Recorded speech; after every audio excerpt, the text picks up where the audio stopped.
العلی العظیم اعوذ باللہ من الشیطان الرجیم بسم اللہ الرحمن الرحیم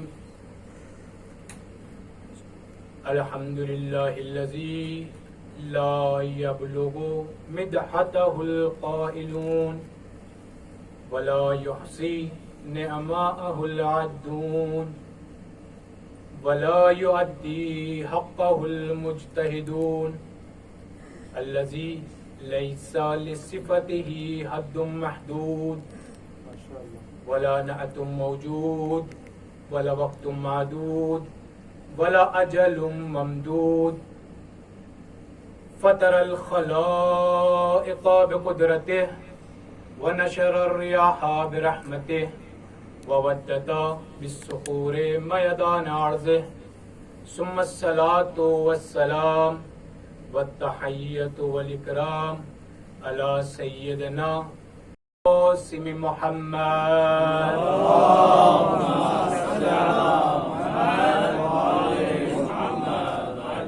خالق کائنات مالک ارض و سما وہ پروردگار عالم کہ جس نے نور محمد سے کائنات کو خلق فرمایا، وہ خدا کہ جس نے محمد کو فاطمہ کی وجہ سے خلق فرمایا، اپنی مبارک کتاب قرآن مجید میں ارشاد فرما رہا ہے کہ مومنین میں سے کچھ مرد ایسے ہیں، اس میں سے مومنین میں سے کچھ مرد ایسے ہیں کہ جنہوں نے اپنے وعدے کو سچ کر دکھایا، وَمِنْهُمْ مَنْ يَنْتَظِرُ، اور کچھ مرد ایسے ہیں جو ابھی انتظار میں ہیں کہ میں اپنے وعدے کو کب سچ کر دکھائیں، وَمَا بَدَّلُوا تَبْدِيلًا، اور ذرہ برابر بھی ان کے ارادے میں تبدیلی نہیں پائی جاتی۔ میں نے آیت عرض کر دی، اس آیت کا مصداق قرآن مجید میں مختلف طریقوں سے ہے، میں ان میں سے ایک مصداق آپ حضرات کی خدمت میں عرض کروں۔ پروردگار عالم نے کہا کہ مومنین میں سے کچھ مرد، بندے نہیں، پروردگار عالم بات کر رہا ہے مردوں کی، عام گفتگو نہیں ہو رہی۔ پہلی شرط مومنین، دوسری شرط مرد ہونا، کہ ان میں سے کچھ ایسے ہیں جنہوں نے اپنے وعدے کو سچ کر دکھایا، اور کچھ ایسے ہیں جو ابھی انتظار میں ہیں۔ آیت کا پہلا حصہ متعلق ہے کربلا سے۔ حسین ابن علی نے شہادت پیش کر دی، علی ابن الحسین نے شہادت پیش کر دی، علی اصغر علیہ السلام نے شہادت پیش کر دی، اور جامع شہادت پیش کر کے انہوں نے اپنے وعدے کو سچ کر دکھایا۔ وَمِنْهُمْ مَنْ يَنْتَظِرُ، اور کچھ ایسے ہیں جو ابھی انتظار میں ہیں۔ اس سے مراد ہے اسیران کربلا، اہل حرم۔ جب یہ قافلہ بعد کربلا کوفہ و شام کی گلیوں میں نکلا تو وہاں پر اس کا ارادہ، اس کا عزم یہ تھا کہ ان کے ارادے میں ذرا سی بھی تبدیلی نہیں آئی تھی۔ اور کیسے تبدیلی آ جاتی؟ جب قتل امام حسین علیہ السلام ہوا تو جناب زینب یہ کہتی ہے کہ ہم نے خوبصورتی کے علاوہ کچھ نہیں دیکھا۔ ایک صلوات پڑھ دیں محمد و آل محمد پر۔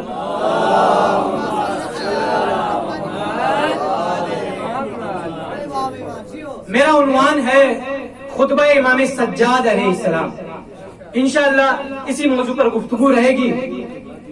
اس سے پہلے ایک عنوان تھا، کچھ لوگوں کے ذہن میں کچھ غلط فہمی نہ آ جائے، اس سے پہلے عنوان تھا سیرت امام سجاد علیہ السلام، اب ہے خطبہ امام سجاد علیہ السلام۔ جتنی حد تک کوشش رہے گی انشاءاللہ خطبے کو پیش کروں گا۔ ایک صلوات پڑھ دیں محمد و آل محمد کو، تھوڑا تھوڑا آگے آپ تشریف لیں۔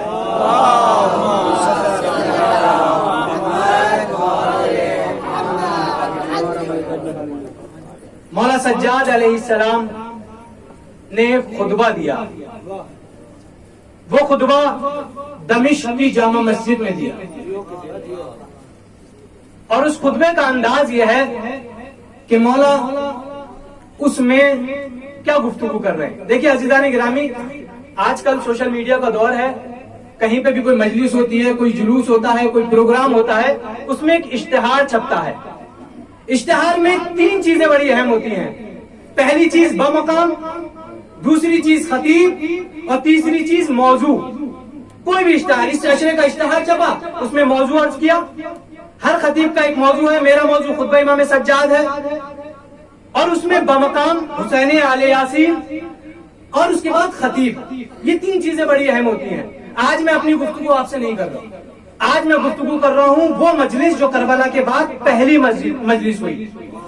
وہ مجلس کس کی؟ بمقام دمشق کی جامع مسجد. خطیب نو کے سینہ کا بیٹا، ممبر سلونی کا پوتا، سید سجاد زین العابدین. موضوع کیا ہے؟ ولایت علی ابن ابی طالب. ایک صلوات پڑھ دیں محمد والے محمد پر.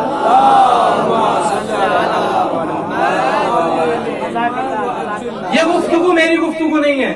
پورا خطبہ امام سجاد کا مجھ سے گزارش کی ہے پورا خطبہ پڑھو. پورا خطبہ تو ممکن نہیں ہے، لیکن کچھ خطبے کے عرائض آپ کے سامنے عرض کرتا ہوں کہ رویا ان یزید ابن معاویہ امر بخطیب و منبر لیخبر الناس علی مساوی الحسین وعلی وما فعل. روایت میں ہے کہ علی ابن الحسین حضرت امام زین العابدین علیہ السلام جب دمشق کی جامع مسجد میں موجود تھے تو یزید نے حکم دیا کہ ایک ممبر کو لایا جائے، ایک خطیب بلایا جائے. کس لیے؟ تاکہ علی اور علی ابن الحسین کی، حسین ابن علی کی برائیاں بیان کی جا سکے ممبر سے. وما فعل، اور انہوں نے جو کارکردگی کی ہے اس کو بیان کر سکے، اور ان چیزوں کو بیان کر سکے جو یزید اور معاویہ نے انجام دی تھی. خطبے کا موضوع شروع ہوا خطیب میں. فصعد الخطیب المنبر، خطیب ممبر پہ جاتا ہے. فحمد اللہ واسنا علیہ، اور خطبے کو شروع کرتا ہے. کس چیز سے شروع کرتا ہے؟ خدا کی حمد و ثنا سے. لعنت ہو زبان پر جو اہل بیت کی برائی کر رہی ہے اور خدا کی ثنا کر رہی ہے. ایک صلوات پڑھ دیں محمد والے محمد پر. فحمد اللہ واسنا علیہ ثم اکثر الوقیہ فی علی والحسین واطنبا فی تفرید معاویہ ویزید لعنہم اللہ فذکرہما بکل جمیل. اور ساری اچھائیاں جتنی یزید کی اچھائیاں تھی وہ بیان کرنے لگا، جتنی معاویہ کی اچھائیاں تھی وہ بیان کرنے لگا، اور حسین ابن علی کی اور علی ابن ابی طالب کی برائیاں بیان کرنے لگا. بس خطیب ممبر پر جاتا ہے، جیسے ہی میرے مولا کے کانوں میں یہ آواز گونجی کہ خطیب بیان کر رہا ہے کہ دیکھو یزید اتنا اچھا ہے، معاویہ اتنا اچھا ہے، حسین اتنے برے تھے، علی اتنے برے تھے. ایک مرتبہ میرے مولا نے اپنی جگہ سے آواز دی، فصاح علی ابن الحسین. مولا نے ایک چیخ لگائی، ویلک ایھا الخاطب قد اشتریت مرضات المخلوق بسخط الخالق. لعنت ہو تجھ پہ خطیب، تو نے خدا کی رضا کو چھوڑ دیا اور بندوں کو راضی کرنے لگا. یعنی مولا نے اصول دے دیا، مولا نے قانون بنا دیا. قسم خدا کی جو ممبر پر بیٹھ کے لوگوں کی خوشنودی کے لیے مجلس پڑھے وہ حسینی خطیب نہیں ہے، یزیدی ہے.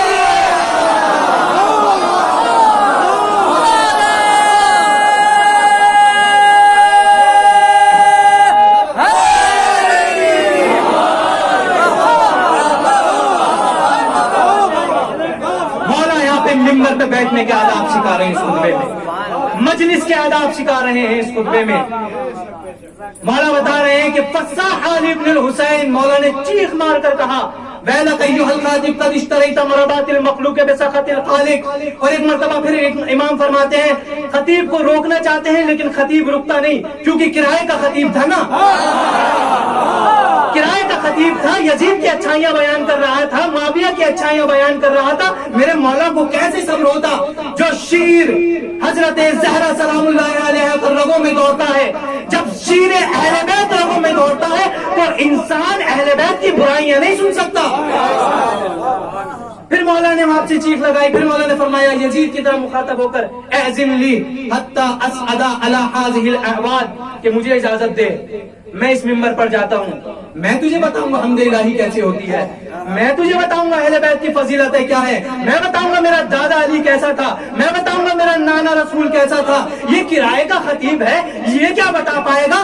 جتنا پیسہ لے گا اتنا بولے گا. اس کو نہیں پتا، معرفت نہیں ہے. میں بتاتا ہوں تجھے اہل بیت کی فضیلت کیا ہے، اہل بیت کی معرفت کیا ہے. فابا یزید، یزید نے انکار کر دیا. اب یزید نے جب انکار کیا تو شامیوں کا مجمع تھا، ایک مرتبہ اصرار کرنے لگے کہ ارے بولنے دو اس کو، یہ بیمار ہے، اسیر ہے، قیدی ہے، زخمی ہے۔ امام سجاد کی عمر صرف 23 سال کی تھی، یہ کیا بول پائے گا؟ اس کی حالت سے ایسا لگتا ہے کچھ بول ہی نہیں پائے گا۔ ایک مرتبہ یزید نے کہا تم جانتے نہیں، انہو من اہل بیت، انہو من اہل بیت کا زق العلم زکا، ارے تم نہیں جانتے یہ اہل بیت میں سے ہے، ان کو علم گھوٹی میں پلایا گیا ہے۔ جب مولا نے یہ منظر دیکھا تو یزید نے انکار کر دیا، اجازت نہیں دی۔ بس ایک مرتبہ یزید کا بیٹا اصرار کرنے لگا، بابا اجازت دے دیجئے، یہ کیا بول پائے گا؟ کبھی قسم خدا کی جب خداوند عالم کسی کو ذلیل کرنا چاہتا ہے تو اسی کی اولاد سے ذلیل کرا دیتا ہے، اسی کی اولاد سے ذلیل کرا دیتا ہے۔ بس یزید نے اجازت دے دی۔ اب مولا منبر پر جاتے ہیں۔ مولا نے ایک ایک لمحے سے استفادہ کیا ہے اس وقت، صرف منبر پہ بیٹھ کے نہیں، جب مولا آ رہے ہیں تو مولا نے ایک گفتگو کی ہے۔ مولا نے بیان کیا کہ قد اشتریت مرضات المخلوق بسخط الخالق، تو خدا کو ناراض کرنے کے لیے بندوں کو راضی کر رہا ہے۔ پھر مولا فرماتے ہیں کہ پھر مولا نے ایک گفتگو کی وہاں پر، کہا کہ یہ خطیب جو کرائے کا خطیب بیٹھا ہوا ہے منبر پر، پھر مولا فرماتے ہیں کہ میں اہل بیت علیہ السلام کی فضیلت بیان کرتا ہوں۔ فصعد المنبر فخطب خطبۃ، پھر مولا منبر پر چڑھتے ہیں، پھر ایک خطبہ دیتے ہیں۔ فخطب خطبۃ اوجل منها القلوب وابقى منها العیون، تمام دل غمزدہ ہو جاتے ہیں، تمام آنکھوں سے آنسو نکلنے لگتے ہیں۔ اب منبر پر اصلی حقدار چڑھا ہے، اب منبر ہے، اس سے پہلے یہ لکڑیوں کا ڈھیر تھا۔ اچھا گفتگو لکڑیوں کا ڈھیر کیوں مولا نے کہا؟ قسم خدا کی آل محمد کے مزاج کی بھی کیا کہنے، ماننے پہ آ جائیں تو کجاووں کا منبر مان لیتے ہیں، نہ ماننے پر آئیں تو منبر کو بھی لکڑیوں کا ڈھیر بنا دیتے ہیں۔ یہ آل محمد ہیں۔ پھر مولا نے خطبہ دیا کہ ایھا الناس، اے لوگو، اعطینا ستا وفضلنا بالسبع، ہمیں 6 چیزیں عطا کی گئی اور 7 چیزوں پر ہمیں فضیلت حاصل ہے۔ طلاب کا مجمع ہے، زائرین کا مجمع ہے، میں نے دونوں ہی گفتگو کو ملانے کی کوشش کی ہے کہ کچھ یہاں پر فلسفی اور تحقیقی بحث بھی ہو جائے اور کچھ بحث ایسی ہو جائے جو عوام کو سمجھ میں آ جائے۔ مولا فرما، اسی لیے سارے خطبے کا ترجمہ نہیں کر رہا ہوں۔ مولا فرماتے ہیں کہ اوتینا ستا وفضلنا بالسبع، ہمیں 6 چیزیں عطا کی گئی۔ سلیم بھائی 7 چیزوں پر ہمیں فضیلت حاصل ہے۔ عزیزان گرامی، مولا نے چیزوں کو الگ کیا ہے، فضیلتوں کو الگ کیا۔ بڑا گہرا فرق ہے، چیزیں الگ بیان کی ہیں، فضیلتیں الگ بیان کی ہیں۔ یعنی جو چیزیں ہیں وہ فضیلتیں نہیں ہیں اہل بیت کے لیے، اور جو فضیلتیں ہیں وہ عوام کے لیے چیزیں نہیں ہیں۔ بات سمجھ میں آ رہی ہے؟ یہ توضیح دے دوں، توضیح یہ ہے کہ وہ چیزیں جو مولا نے بیان کی ہیں ہوتی نا ستن، ہمیں 6 چیزیں عطا کی ہیں، مولا نے ان کو فضیلت شمار نہیں کیا، فضیلتوں کو الگ لے کر آئے ہیں۔ 6 چیزیں ہیں، 7 فضیلتیں ہیں۔ پہلی چیز جس کو مولا نے فرمایا کہ وہ چیزیں 6 چیزیں کیا ہیں جو ہمیں عطا کی گئی ہیں، اعطینا العلم والحلم والفصاحت والسماحت والشجاعت والمحبت فی قلوب المؤمنین۔ یہ سب سے پہلی چیز جو ہمیں عطا کی گئی وہ علم ہے۔ قسم خدا کی آپ نے سن لیا، میں نے عرض کر دیا، امام سجاد کہہ رہے ہیں کہ وہ 6 چیزوں میں سے پہلی چیز جو ہمیں عطا کی گئی وہ علم ہے۔ اہل بیت کے لیے علم فضیلت نہیں ہے، چیز ہے۔ اچھا کیا ہے علم؟ کیا ہے علم؟ ہے کیا چیز اور کس کے لیے فضیلت ہے؟ کس کے؟ ہمارے لیے علم فضیلت ہے نا۔ کوئی عالم ہوتا ہے آپ اس کا احترام کرتے ہیں، کیونکہ اس میں علم پایا جاتا ہے۔ اہل بیت کے لیے علم فضیلت نہیں ہے، علم چیز ہے۔ آئیے آپ کے تقریب ذہن کے لیے ایک مثال دے دوں۔ پروردگار عالم نے آدم کا مجسمہ بنایا اور مجسمہ بنا کے حکم دیا کہ اس کو آدم کو سجدہ کرو۔ سارے ملائکہ نے آدم کو سجدہ کیا، فسجدوا الا ابلیس، سب نے سجدہ کیا ابلیس کے علاوہ۔ اچھا کیوں سجدہ کیا؟ کیا وجہ تھی آدم کو سجدہ کیا؟ آئیے قرآن یفسر بعضہ، بعض قرآن کی تفسیر کرتا ہے۔